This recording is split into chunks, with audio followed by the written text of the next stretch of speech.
Today's tale is a wild ride through the secret life of an everyday office worker with an unusual obsession. Tune in as we uncover the staple-sized twists and turns of a sticky situation that made a family leap to harrowing conclusions.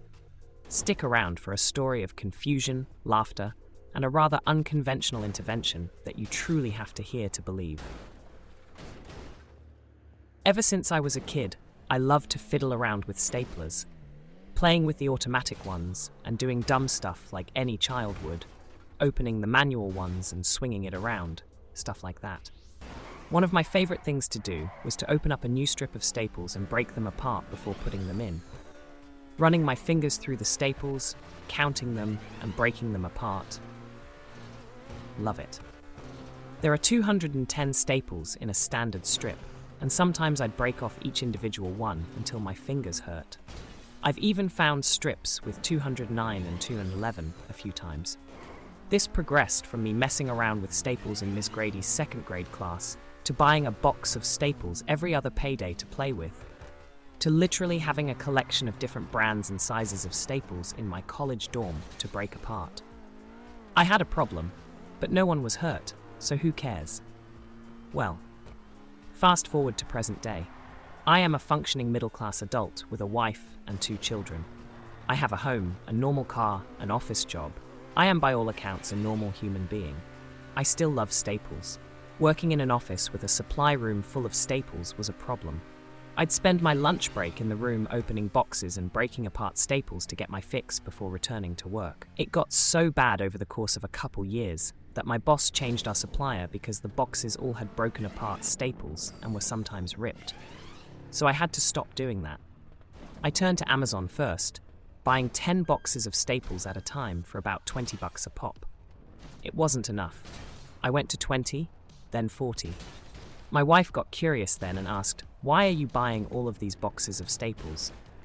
But I brushed it off as a work issue that I'd get reimbursed for, and knew I had to change my methods. Over the course of a few months, I enabled myself.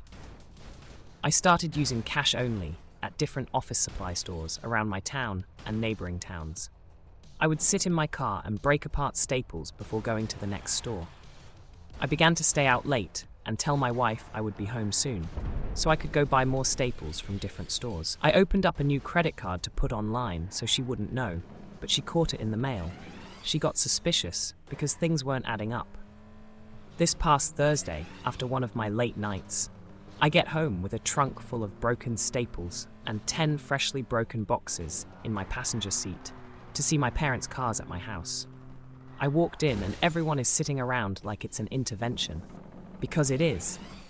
My wife asked if there was anything I wanted to tell them and to tell the truth about my problem.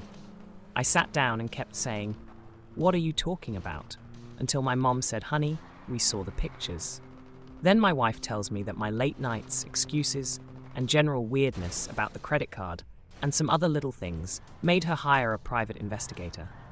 This man followed me around to office supply stores and watched me do something with what I had in the bag from multiple stores. It basically looked like I was a drug runner for Office Depot who was using some of the product for myself. At this point, my wife started to cry and my dad shook his head. I had to come clean, and all I could muster was, I like staples. The WTF looks I got afterwards turned into disbelief, then concern, then fits of laughter when I showed them my car. I came clean. I backed this up by showing my secret stash of used staples in my attic and explained the purchases on the card to my wife. Right now, my only concern is my dad. He didn't laugh, just kind of shook his head continually in disappointment without saying a word. Believe it or not, I think therapy or addiction meetings may help, as my wife gave me these suggestions the day after. I may or may not do that, but the good news is I now can have a staple hour once I get home, and my budget for staples is allowed by the wife for now. Thank you all for the suggestions on getting professional help, sharing how it brightened your day, and making me laugh with some of your comments as well. I'm going to sit down for a while and try to respond to quite a few questions directly as well as here. If you want to copy pasta or use my story in your YouTube videos or whatever, go right ahead. I just ask that you DM me redditstories/name the throwaway so I can find and watch it out of pure interest of other people's perspectives on my problem. I went to see a therapist today with my wife. I was told that although the addiction is not typical in its damage regarding my mental or physical well-being, I do need help. I'm going to go through addiction counseling like any other addict would, just tailored to my specific issue. Apparently, part of fixing my brain to know that it is not okay to continue this level of staplephilia. That included cleaning out my car, attic, and not garnering more attention through memorializing pictures, doing interviews, or trying to garner 15 minutes of their fame from it. So after answering some questions about mental health and what the future holds, it will become less about Reddit laughs and more about personal recovery. My wife initially thought I was having an affair. She didn't think I was doing drugs until she got the pictures.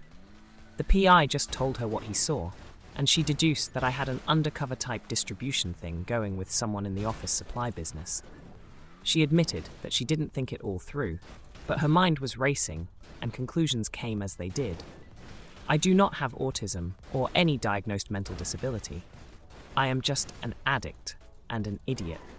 I know how stupid the addiction is, and so I tried to hide it. It's not a big deal in the grand scheme of things, I guess, but my embarrassing white lie just spiraled out of control. And that wraps up today's bizarre yet heartfelt chronicle of a man and his passion for staples that led his family down an unexpected path. Remember, life can be full of surprises, so hit that like button if you found this story as extraordinary as we did. And don't forget to subscribe for more incredible tales like this one.